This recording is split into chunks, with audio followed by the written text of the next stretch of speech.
Hello friends, exam study अड्डा YouTube channel में स्वागत है। दोस्तों, आज हम लोग करने वाले हैं 25 मोस्ट इंपॉर्टेंट प्रश्न करने वाले हैं जो विभिन्न प्रतियोगी परीक्षाओं में पूछे गए महत्वपूर्ण प्रश्न है। इसलिए फ्रेंड्स, आप लास्ट तक हमारे साथ बने रहिएगा। फ्रेंड्स, अगर आप हमारे चैनल पर पहली बार विजिट कर रहे हैं तो लाल बटन के सब्सक्राइब बटन को सब्सक्राइब कर लीजिएगा और साथ में बेल आइकन को भी प्रेस कर लीजिएगा ताकि इसी प्रकार के वीडियो की अपडेट मिलती रही। दोस्तों, इस वीडियो को लाइक शेयर सब्सक्राइब जरूर कीजिएगा। दोस्तों, आइए स्टार्ट करते हैं।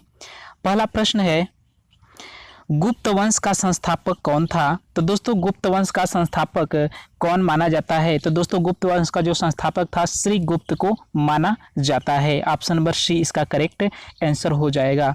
नेक्स्ट प्रश्न है, गुप्त वंश के किस शासक ने सर्वप्रथम महाधीराज की उपाधि धारण की थी? तो दोस्तों, चंद्रगुप्त प्रथम ने गुप्त वंश के सर्वप्रथम महाधीराज उपाधि को धारण किया था। दोस्तों, अगर बात की जाए कि गुप्त वंश का वास्तविक संस्थापक कौन था तो दोस्तों चंद्रगुप्त मौर्य था। यह श्री गुप्त का क्या था? पुत्र था।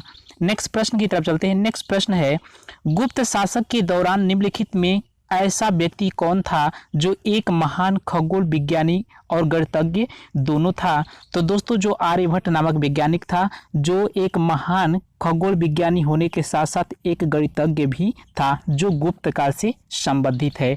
दोस्तों, एक प्रश्न पूछा जाता है कि जो नालंदा विश्वविद्यालय है, फ्रेंड्स, जो नालंदा विश्वविद्यालय है यह किस काल से संबंधित है? तो दोस्तों, जो नालंदा विश्वविद्यालय है यह भी आपके गुप्त काल से संबंधित है, यानी कि उत्तर गुप्त में जो विश्वविद्यालय प्रसिद्ध हुआ था उसी का नाम है आपका गुप्त काल में कौन सा? उत्तर गुप्त काल।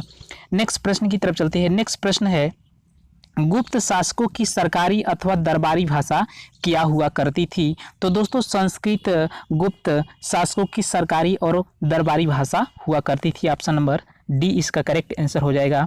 दोस्तों, गुप्त काल से संबंधित एक प्रश्न पूछा जाता है कि दोस्तों जो फाहियान था किसके शासनकाल में भारत आया था? तो दोस्तों, जो फाहियान था यह आपका चीनी यात्री था। कहाँ का यात्री था दोस्तों? चीनी यात्री, चीन की निवासी था फाहियान।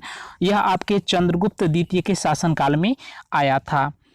और दोस्तों, एक प्रश्न और पूछा जाता है, गुप्त काल को भारतीय संस्कृति का स्वर्ण युग भी कहा जाता है। तो दोस्तों, भारतीय संस्कृति का स्वर्ण युग किस काल को कहा जाता है? तो दोस्तों, गुप्त काल को कहा जाता है। इस पॉइंट को भी आप याद रखिएगा। नेक्स्ट प्रश्न की तरफ चलते हैं। नेक्स्ट प्रश्न है, इतिहासकार B.A. स्मिथ ने किसकी विजयों से प्रभावित होकर उसे भारत का नेपोलियन कहकर पुकारा जाता है? तो दोस्तों, इसमें जो ऑप्शन नंबर डी है समुद्रगुप्त है। जो B.A. स्मिथ नामक एक इतिहासकार ने इसके विजयों से प्रभावित होकर के उसे भारत का नेपोलियन कह के पुकारा था, उसका नाम था समुद्रगुप्त नाम था। ऑप्शन नंबर डी इसका करेक्ट आंसर हो जाएगा।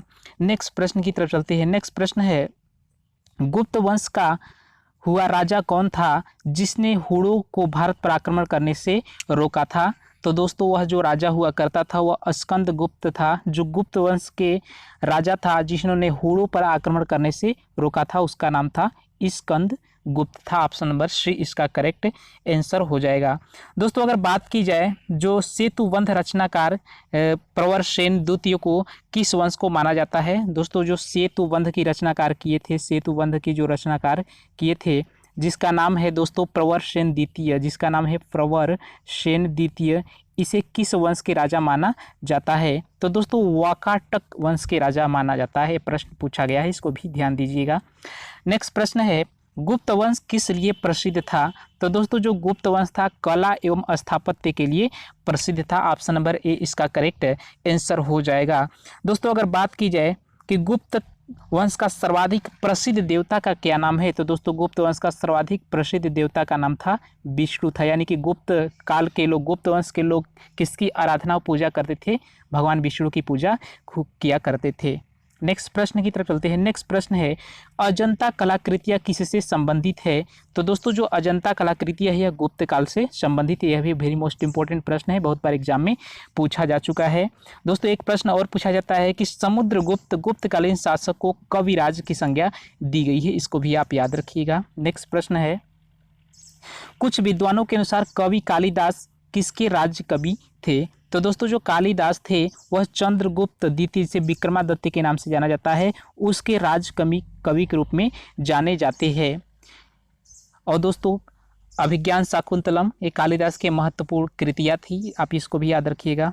नेक्स्ट प्रश्न है, अजंता चित्रकारी का विषय वस्तु निम्नलिखित में से किससे संबंधित है? तो दोस्तों यह बौद्ध धर्म से संबंधित है, यानी कि अजंता के जितने भी चित्रकारी किया गया है वह सभी बौद्ध धर्म से संबंधित है। ऑप्शन नंबर बी इसका करेक्ट आंसर हो जाएगा। नेक्स्ट प्रश्न दोस्तों संविधान से लिया गया है। भारतीय संविधान के किस भाग में पंचायती राज से संबंधित प्रावधान है? तो दोस्तों इसमें ऑप्शन नंबर 9 यानी कि भाग 9 जो है आपके भारतीय संविधान के पंचायती राज से संबंधित प्रावधान है। ऑप्शन नंबर डी इसका करेक्ट आंसर हो जाएगा।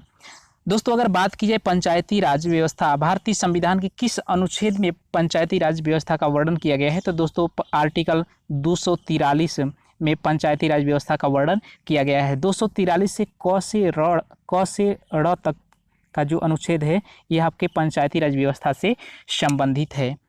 नेक्स्ट प्रश्न है पंचायती राज का प्रावधान का लक्ष्य क्या था? तो दोस्तों जो पंचायती राज प्रधान का प्रमुख लक्ष्य था ग्रामवासियों में शक्ति का विकेंद्रीकरण करना अर्थात बांटना था, अलग अलग करना था, पंचायती राज व्यवस्था का प्रमुख लक्ष्य था। नेक्स्ट प्रश्न है भारत में निम्नलिखित में से किसके अंतर्गत पंचायती राज प्रणाली व्यवस्था की गई थी? तो दोस्तों यह जो व्यवस्था की गई थी यह आपके नीति निर्देशक सिद्धांत के आधार पर की गई थी। ऑप्शन नंबर सी इसका करेक्ट आंसर हो जाएगा। दोस्तों जो नीति निर्देशक तत्व लिया गया है यह भारतीय संविधान के अनुच्छेद 36 से 51 तक में इसका वर्णन किया गया है, यानी कि आर्टिकल 36 से 51 तक में इसका वर्णन किया गया है नीति निर्देशक सिद्धांत। इसे डीपीएसपी के नाम से जाना जाता है, अर्थात डायरेक्टिव प्रिंसिपल डीपीएसपी के नाम से जाना जाता है, यानी कि directive principle of state policy के नाम से जाना जाता है। आप इसको भी याद रखिएगा। नेक्स्ट प्रश्न है किस संवैधानिक संशोधन द्वारा पंचायती राज संस्थाओं को संवैधानिक दर्जा प्रदान किया गया था? तो दोस्तों 73वां संविधान संशोधन 1992 के तहत 73वां संविधान संशोधन 1992 के तहत जो था पंचायती राज व्यवस्था को संवैधानिक दर्जा दिया गया था। दोस्तों जब संवैधानिक दर्जा दिया गया था तो सबसे पहले पंचायती राज व्यवस्था कहाँ पर लागू किया गया था? तो दोस्तों आंध्र प्रदेश में लागू किया गया था। आंध्र प्रदेश में लागू किया था जब यह संविधान का एक हिस्सा बन चुका था पंचायती राज व्यवस्था। नेक्स्ट प्रश्न है 73वें संविधान संशोधन द्वारा संविधान की कौन सी अनुसूची में जोड़ी गई है? तो दोस्तों 11वीं अनुसूची में। 73वें संविधान संशोधन 1992 के तहत जो पंचायती राज व्यवस्था है यह 11वीं अनुसूची में जोड़ी गई है और भाग 9 में इसका वर्णन किया गया है। भाग 9 की 11वीं अनुसूची में इसका वर्णन किया गया है। और दोस्तों एक प्रश्न और पूछा जाता है कि जो पंचायती राज व्यवस्था का शुभारंभ सर्वप्रथम कहाँ पर किया गया था? तो दोस्तों सर्वप्रथम इसका जो शुभारंभ किया गया था 2 अक्टूबर 1959 ईस्वी को यह राजस्थान के नागौर में स्थान पर किया गया था। कहाँ पर? राजस्थान के नागौर नामक स्थान पर पंचायती राज व्यवस्था का वर्णन गया था। बहुत ही मोस्ट इंपॉर्टेंट प्रश्न है, यहाँ से एग्जाम में प्रश्न बहुत बार बनता है। और दोस्तों उस समय जब लागू किया गया था तो भारत के जो प्रधानमंत्री थे जिनका नाम था जवाहरलाल नेहरू थे। जवाहरलाल नेहरू जी थे जब यह पंचायती राज व्यवस्था को लागू किया गया था। नेक्स्ट प्रश्न है पंचायत के विघटन के उपरांत निम्नलिखित में से कौन सी समय अवधि नए चुनाव कराने हेतु सही है? तो दोस्तों पंचायत का अगर विघटन हो जाता है तो इसमें 6 माह के अंदर ही इसका चुनाव प्रक्रिया कराई जाती है आपकी पंचायती राज व्यवस्था के अंतर्गत। ऑप्शन नंबर सी करेक्ट हो जाएगा। नेक्स्ट प्रश्न है पंचायती राज संस्थाओं के निर्वाचन के लिए उत्तरदायी कौन होता है? तो दोस्तों पंचायती राज संस्थाओं का जो निर्वाचन चुनाव प्रक्रिया कराई जाती है यह राज्य निर्वाचन आयोग के द्वारा कराई जाती है। ऑप्शन नंबर बी इसका करेक्ट आंसर हो जाएगा। राज्य निर्वाचन आयोग के द्वारा कराई जाती है। और दोस्तों जो पंचायती राज व्यवस्था का वर्णन आप जानते हैं कि नीति निर्देशक सिद्धांत के आधार पर किया गया है और इसे संवैधानिक दर्जा दिया गया है। 73वें संविधान संशोधन 1992 के तहत यह एक संविधान का हिस्सा बन चुका था, इसको भी आप याद रखिएगा। और दोस्तों 73वें संविधान संशोधन की 11वीं अनुसूची में से जोड़ा गया है और इसका जो चुनाव प्रक्रिया किया जाता है राज्य निर्वाचन आयोग के द्वारा किया जाता है।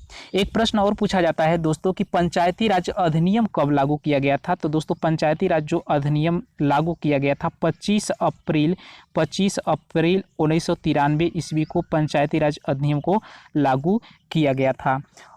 नेक्स्ट प्रश्न की तरफ चलते हैं। नेक्स्ट प्रश्न है 73वें संविधान संशोधन के अनुसार पंचायती राज संस्था का कार्यकाल कितने वर्ष रखा गया है? तो दोस्तों 5 वर्ष का रखा गया है। पंचायती राज व्यवस्था का जो कार्यकाल है 5 वर्ष का रखा गया है। एक प्रश्न और पूछा जाता है दोस्तों कि जो पंचायती राज व्यवस्था है किसके सिफारिश पर भारत में पंचायती राज व्यवस्था की स्थापना की गई थी? तो दोस्तों बलवंत राय मेहता समिति के आधार पर, बलवंत राय मेहता समिति के आधार पर यह पंचायती राज व्यवस्था भारत में लागू की गई थी। बलवंत राय मेहता समिति के आधार पर इसको क्या किया गया था? लागू किया गया था। आप इसको भी याद रखिएगा, बहुत बार प्रश्न में पूछा जा चुका है। नेक्स्ट प्रश्न है पंचायत के चुनाव कराने हेतु निर्णय किसके द्वारा लिया जाता है? दोस्तों पंचायती राज चुनाव कराने के लिए निर्णय राज्य सरकार के द्वारा किया जाता है। ऑप्शन नंबर बी इसका करेक्ट आंसर हो जाएगा। नेक्स्ट प्रश्न की तरफ चलते हैं। नेक्स्ट प्रश्न है भारत में पंचायती राज का प्रारंभ कब हुआ था? तो दोस्तों 1959 ईस्वी में हुआ था। कब हुआ था? 1959 ईस्वी में। दोस्तों कहाँ पर किया गया था? राजस्थान के